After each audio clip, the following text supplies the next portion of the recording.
விஜயுடைய பேச்சு 10 நாளைக்கு ஒருக்கா வருது, 5000 பேர்த்த கூட்டுறது, எப்படி இதெல்லாம் அவருக்கு கை கொடுக்கும்னு நினைக்கிறீங்க?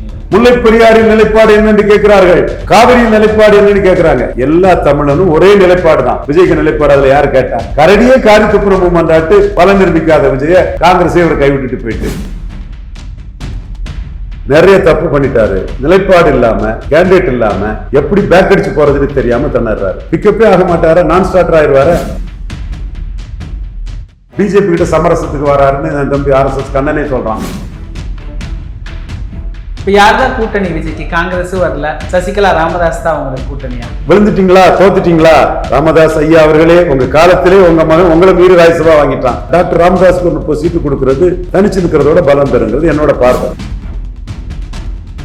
உச்சம் உச்சமா அவுட்டு அடிச்சு தூக்கி பிச்சு பிசரட்டாகி தள்ளிட்டோம். இப்ப புரியுதா விஜய்?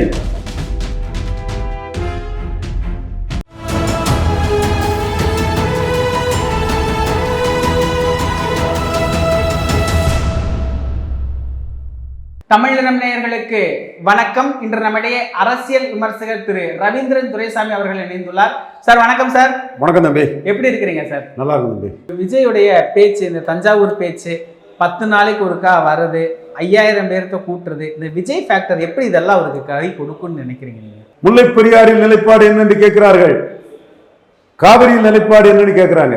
எல்லா தமிழனும் ஒரே நிலைப்பாடு தான். விஜய்க்கு நிலைப்பாடு அதுல யாரு கேட்டா? யாருமே கேட்கல.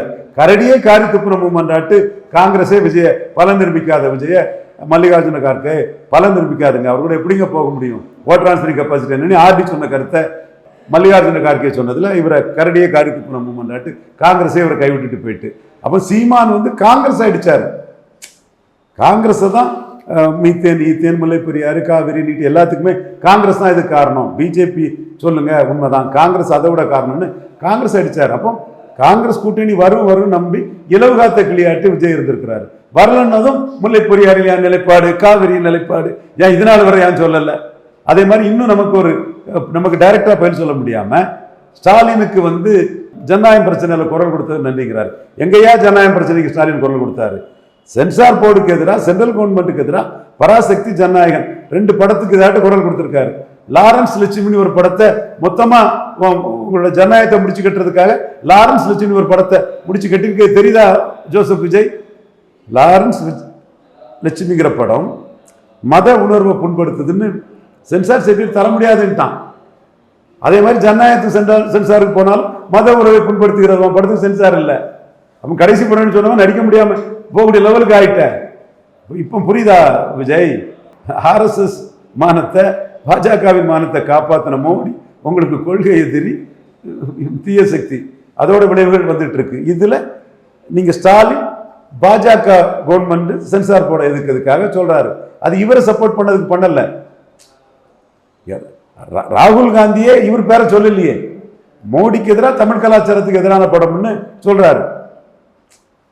இவரை சொல்லலையே. இவரா போட்டுக்கிட்டு நான் உண்டு, நானூறு அப்படிதான், என்னத்தான் சொல்றாங்கன்னு தெளிவா சொல்றேன். இப்ப நான் என்ன கண்டு விஜய் பயன்படுறான்னு ஆதாரத்தை சொல்றேன். 8ஆம் தேதி உங்க படத்துக்கு இப்படிதான்பா ட்ரீட்மெண்ட், தமிழ்நாட்டில் இன்னொரு ட்ரீட்மெண்ட் எங்க டீம் கொடுத்தோம், அந்த ட்ரீட்மெண்ட் தான் உங்களுக்குன்னு சொன்னோம். சொல்லி அடிக்கிறோம், நாங்க கிளைம் பண்றோம்.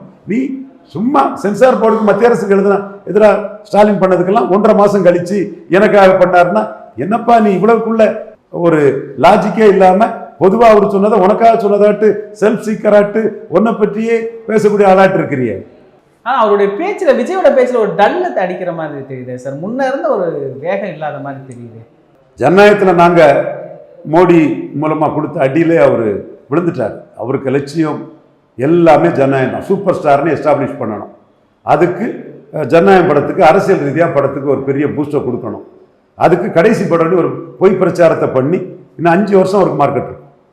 5 வருஷம் மார்க்கெட் இருக்கும். 55க்கு மேலாம் இவருக்கு மார்க்கெட் இருக்காது. கல்லடை தட்டிடும், நிற்க மாட்டான், பார்க்க மாட்டான். 5 வருஷத்துக்கு ஒரு மார்க்கெட் இருக்கும். ரஜினி கமல் மாதிரி எல்லாம் 70 வயசுலாம் இவரால் இருக்க முடியாது. இன்னும் 5 வருஷத்துக்குள்ள ஒரு படம் நடிக்க மாட்டாருன்னு சொல்ல முடியாது. 5 வருஷம் நடிக்காம இருந்தாதான் இது கடைசி படம். ஆனா இது கடைசி படம்னு போய் சொன்னார். படத்துக்கு வசூலை ஏத்ததுக்கு அரசியல் இதை வச்சு படத்துக்கு வசூலை ஏற்ற பார்த்தார். காரணம் ரஜினிக்கு 3 படம் 500 கோடி தாண்டிட்டு வசூல்ல. இந்த வயசுல அவர் தான் சூப்பர் ஸ்டார். கேரளாவில் மட்டும் ரஜினியை தாண்டி இருக்கிறாரு விஜய். கேரளாவில் மட்டும் ரஜினியை தாண்டி இருக்காரு விஜய். அப்போ இவருக்கு வந்து ஒரு படம் தான் 500 தாண்டி இருக்கு. அது லோகேஷ் கனகராஜ்ங்கிற டைரக்டர் வேல்யூவில் தான். அப்போ டைரக்டர் வேல்யூ அவ்வளோ இல்லாத இதை 500 600 கொண்டு போயிட்டோம்னா உச்சமா அவுட்டு அடிச்சு தூக்கி பிச்சு பிசரட்டாகி தள்ளிட்டோம். இந்துக்களின் மானத்தை, ஆர்எஸ்எஸ் மானத்தை, பாஜகவின் மானத்தை காப்பாத்தின மோடி உனக்கு தீய சக்தி, கொள்கை எதிரி, அடிச்சு நொறுக்கிட்டோம். சொல்லிதான் அடிச்சோம், 8ஆம் தேதி தான் சொல்லி அடிச்சோம். இப்போ படமும் போச்சா? அரசியல்லையும் மோடி எதிர்க்க முடியலன்னும் போது அப்புறம் சப்போர்ட் யூடியூபர்ஸ் எல்லாம் சிரிக்கிறான். என்னப்பா இப்படி ஒரு கோல விஜய்னு சிரிக்கிறான், இப்படி ஒரு சந்தர்ப்பவாதி விஜய்னு சிரிக்கிறான். எப்படியாவது மோடி காலில் விழுந்து ஜனநாயகத்தை கொண்டு வர முடியாதுன்னு பாக்குறாரு. நாம சொன்னேன் காலில் விழுவான், அப்புறம் காலவாரி கூட வந்துருவான். 29ல் எதிராக போவாப்புல. இந்த மாதிரி தான் எடப்பாடிட்டு நடந்தாப்புல. ரஜினி கமலும் இருக்கும்போது புலி தோல்விக்கு பூரா ரஜினி காலில் விழுந்துட்டு போயிட்டாப்புல. கமலை அவமானப்படுத்திட்டு போனாப்புல. சர்க்கார் படத்தோட பேசாம இருந்துக்கிட்டு அதுக்கு பிறகு இன்னொரு படம் வரும்போது யாரையும் எங்கே வைப்பதுன்னு எடப்பாடிக்கு எதிராக நின்னாப்புல. ஜெயலலிதா அடிச்சு அடியே வாங்கிக்கிட்டு ஜெயலலிதா உயிரோடு இருக்க முடியாம பேச முடியாதவர் சர்க்கார் படத்தில் ஜெயலலிதாக்கு எதிராக பழி வாங்குறதுக்கு சீன் வச்சாப்புல. அப்போ பழி வாங்க எண்ணம் கொண்டவர் தான். அப்போ நம்ம அடிச்சு அடிக்கி பழி வாங்க வருவாப்புல. ரத்தத்திலே ராகுல் காந்திக்கு ஆதரவு இந்த கிறிஸ்தவ வெறினுக்கு. அப்போ 29 ராகுல் காந்திக்கு ஆதரவா ஸ்டாலின் ராகுல் விஜயன் நிற்பாப்புல, அல்லது எடப்பாடி ராகுல் விஜய் நிற்பாப்புல. அப்போ இவரை முடிச்சு கட்டிடணும், அதுதான் நம்ம கரெக்டுங்கிறத நம்ம டிக்ளேர் பண்ணி தான் சொல்றோம். நம்ம டிக்ளேர் பண்ணி சொன்னது நடக்கும்போது அதை நம்ம கிளைம் பண்றோம்.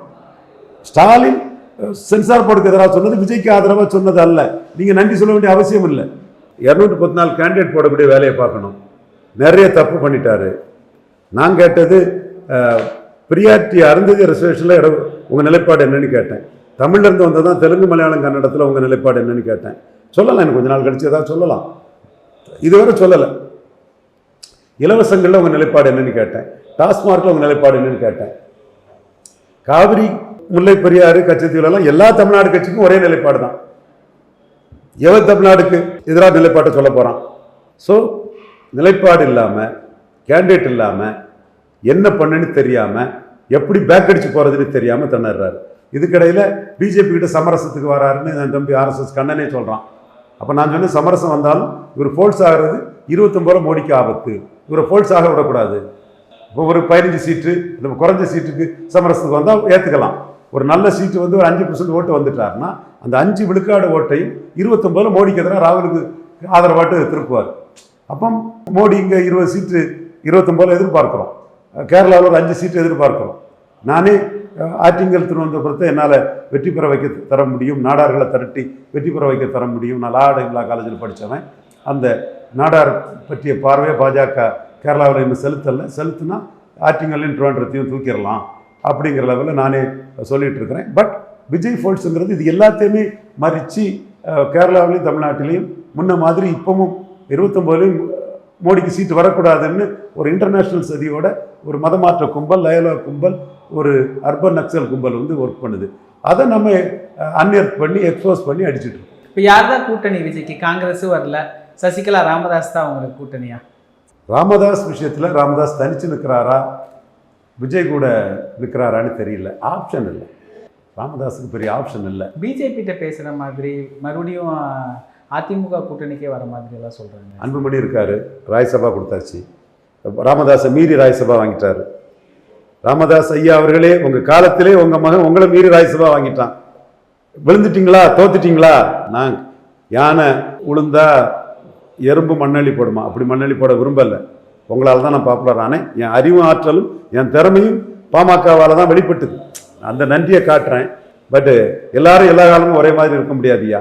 எனக்கும் பொருந்தும், எல்லாத்துக்கும் பொருந்தும். வெங்கடேச பண்ணையாரை என்கவுண்டர் பண்ணும்போது ஐயாவளி நாடாச்சி பண்ணையாருக்கு அம்மா சொன்னது, எல்லாரும் எல்லா காலமும் ஒரே மாதிரி இருக்க முடியாது. எவ்வளவுக்குள்ளே நீங்கள் விழுந்துட்டீங்க. எனக்கு ப்ராமிஸ் பண்ண ராஜ்யசபாவை ஒரு நம்பகத்தன்மைட்டு உங்கள் மகனுக்கு கொடுத்தீங்க. இன்னைக்கு உங்களை மீறி ராஜ்யசபா உங்கள் மகன் வாங்கிட்டு போயிட்டான். உங்களோட உங்கள் மகன் பெரிய ஆள் ஆயாச்சு. இன்னைக்கு தெளிவு தானே இது? அரசியல் காலச்சக்கரம் சுழலுதில்ல, சைக்கிள் வில் கம் அரவுண்ட். அப்போ நீங்கள் எடப்பாடி ராமதாஸை காலி பண்ணுறதுக்கு அன்புமணியை பயன்படுத்தி ராஜ்யசபாவே கொடுத்துட்டாரு. வித்தவுட் ராமதாஸ் ஹெல்ப் இண்டிபெண்ட்டாக சாதிச்சிட்டாரு அன்புமணி. ராஜ்யசபா வாங்கிட்டாரு. ராமதாஸுக்கு நிலைமை என்ன? No takers. அப்போ அந்த இடத்துக்குள்ள காலத்துக்கு தக்கன அரசியல் பண்ணணும். அப்போவே சொன்னேன், அன்புமணி அரசியல் திமுக எதிர்ப்பை தெளிவாக பண்ணுறாரு. அவருக்கு விழுந்த ஓட்டு திமுக எதிர்ப்பு ஓட்டு, ஸ்டாலின் எதிர்ப்பு ஓட்டு. அது ஒரு தப்பான ஒரு ஸ்ட்ராட்டஜி. பட் அது இப்போ கை கொடுக்குது. ராமதாஸ் அன்புமணியில் ராமதாஸ் தான் அந்த தப்பை பண்ணது. எடப்பாடி அதை தான் மதிச்சார். இன்னொன்று சௌமியா அன்புமணியோ இது எடப்பாடியில் என்னன்னா, எடப்பாடிக்கு ஒரு வேளையில் வன்னியர் எழுச்சியில் அடிபடக்கு வாய்ப்பு உண்டு. ஸோ வன்னியர் பயம், அந்த பயத்தை காட்டக்கூடிய சக்தி அன்புமணிக்கும் சௌமியாவுக்கு தான் இருக்குது. பாமக நிறுவனர் வன்னியர்களின் பிரைடு என்று நான் ஜெயலலிதா கிட்ட சொல்லி 4 சீட்டு 5 சீட்டை வாங்கி கொடுத்தோம்ல, அந்த ஐயாவுக்கு இல்லைன்னு எடப்பாடி முடிவு பண்ணிட்டு போயிட்டார். வன்னியர் பிரைடுன்னு 98 ஒரு அலையன்ஸை வாங்கி கொடுத்து 4 சீட்டு கொடுத்தவங்களுக்கு 5 சீட்டு வாங்கி கொடுத்த அந்த பெருமை எங்கள் ஐயாவுக்கு இன்னைக்கு இல்லைன்னு ஆகிப்போச்சு. ஸோ அவர் எடப்பாடி அன்புமணியை கண்டு தான் மறண்டார். அன்புமணியோட அரசியல் தான் அந்த இடத்துல ஜெயித்து. நீங்கள் உங்களுக்கு பவர் இருக்குது, எல்லாரும் கூட்டணிக்கு வருவாங்கன்னு சொல்லி இருக்கிறீங்க, யாரும் வரல. ஸோ இப்போ இது ஐயாவுக்கு பெரிய வீழ்ச்சி. உண்மை உள்ளபடியே நடந்தாச்சு. எனக்கும் மனசுக்குள்ள வருத்தம் தான். நல்லா இருந்ததுன்னா எப்படியோ பேருக்கும் எங்கேயோ இருந்திருக்கும். பட் அதை கெடுத்ததில் ஐயாவுக்கு பங்கு தான் பெரும் பங்கு. நம்ம பாதிக்கப்பட்டுட்டோம் என்றாலும் உண்மை நிலைமை இப்படி தான் ஐயாவுக்கு இருக்குங்கிறத நம்ம இன்னைக்கு இல்லை அப்போவே சொல்லிட்டோம். அதே வேளையில் அவர் ஒரு சமுதாயத்துக்கு செய்த, ஒரு ஜாதிக்கு செய்த நன்மைகள் அது வரலாறு. அதை நம்ம என்னைக்கும் மறுத்து பேச மாட்டோம். இன்னைக்கு நிலைமை உங்களுக்கு டேக்கர்ஸ் இல்லைங்கிறது தான்.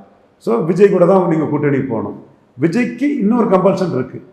போலரைசேஷனில் விஜய் கோட்டை விட்டுட்டார். போலரைசேஷனில் விஜய் களத்தை விட்டு ஓடிட்டார், கோலத்தனமாக ஓடிட்டாருன்னு சீமான் சொல்கிறார். கோலை நாய் களத்துக்குள்ளே வரல, போலரைசேஷனை கண்டு ஓடிட்டாப்லங்கிறாப்புல. சீமான் போலரைசேஷனை மீறி நின்னார். ஒன்னே அடை அடிக்க சொன்னேன், பறையதானே அடிக்க சொன்னேன், வீரப்ப என்கவுண்டர் சரின்னு எடப்பாடியில் பேசுவீங்களா? கோனூருக்கு கோன்கோட்டை, கோனார் கோட்டை, நீ மராட்டிய கோட்டைன்னு பேசாமல் இருந்துக்கிட்டு ஒரு மந்திரி இப்போ பிரச்சனை பண்ணுறியான்னு அவர் ஸ்ட்ராங்காக போலரைசேஷனை உடைக்கிற சில வேலைகளை சீமான் சொல்லுவார். எம்ஜிஆர் மலையாளி மேனன் ஜாதிவாரி கணக்கெடுப்பு நடத்தல, தமிழர்கள் வண்ணார் நாவிதர் குயவர் போன்ற தமிழ் சமூகங்கள், முத்திரை ராதவர் செங்குந்தர் உடையார் விஸ்வகர்மா போன்ற தமிழ் சமூகங்கள், இவங்களுக்கெல்லாம் அநீதி அடைச்சிட்டார் 40 வருஷமா.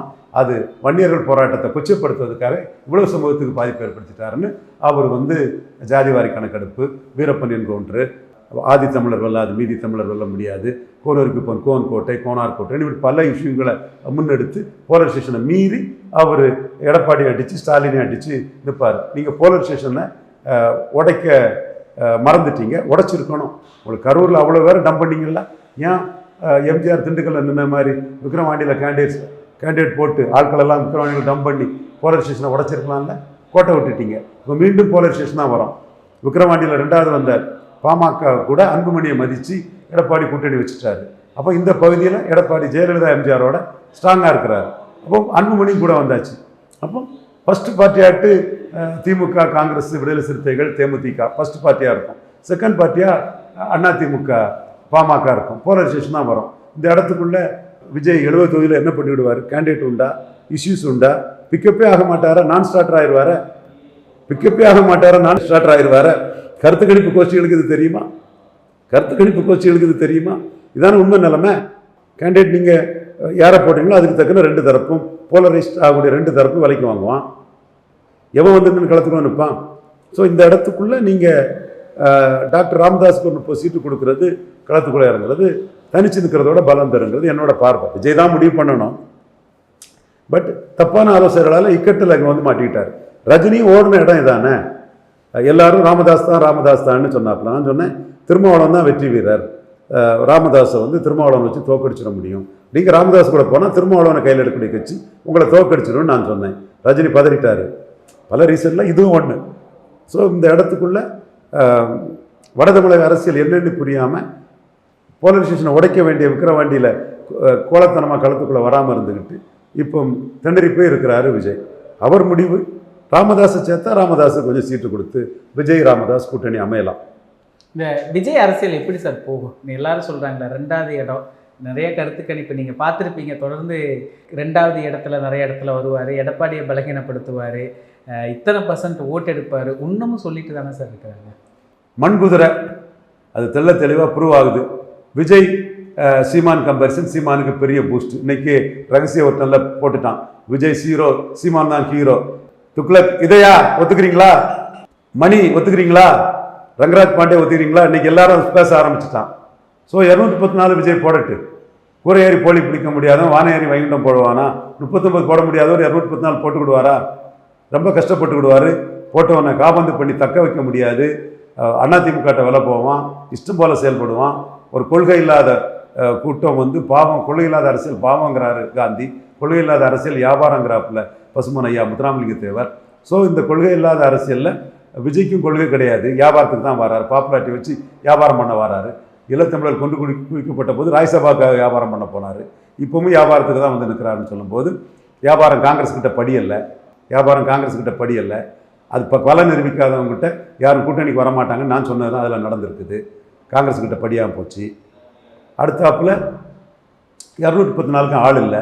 நீங்கள் எடப்பாடி கிட்ட ஒரு ஆரம்ப கட்டத்தில் பாஜக வர்றதுக்கு முன்னாடி ஒரு 50-60 சீட்டு வாங்கிட்டீங்கன்னா எக்கச்சக்க பேர் 234 தொகுதியிலையும் இந்த 60 பேரில் ஒருத்தர் நம்ம ஆயிடலாம். விஜய்க்கு பிரச்சாரம், எடப்பாடிக்கு செல்வாக்கு, பாஜக செல்வாக்கு எல்லாம் சேர்ந்து எம்எல்ஏ ஆயிடலான்னு நிறைய பேர் வந்திருப்பான்.